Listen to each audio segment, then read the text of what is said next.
মায়েদের চাওয়া খুবই সামান্য, তারা কেবল দিতেই জানেন, নিরন্তর, নিঃস্বার্থভাবে।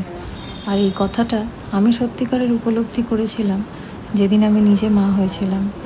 তাই প্রতিদিন চেষ্টা করি কিভাবে মাকে ভালো রাখা যায়, কিভাবে মায়ের মুখে হাসি ফুটিয়ে রাখা যায়। এখানে তোমরা যাকে দেখছো, তিনি আমার মা, যিনি সারা জীবন কঠোর পরিশ্রম আর অক্লান্ত চেষ্টায় আমাদের সব আবদার পূরণ করে গেছেন। আমরা যাতে ভালো থাকি সবসময় সেই চেষ্টাই করেছেন। তাই আমাদেরও কর্তব্য হয় তাকে ভালো রাখার, বা তাদের সকল সেই মাদের ভালো রাখার। কারণ তারা ভালো থাকলেই আমরা সত্যিকারের অর্থে ভালো থাকতে পারবো।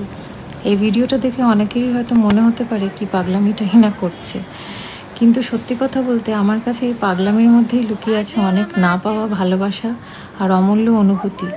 তার মুখের এই হাসিটা আমার কাছে অমূল্য স্মৃতি। তাই এই ভিডিওটা আমি যত্ন করে রেখে দিলাম আমার হৃদয়ের ভাঁজে।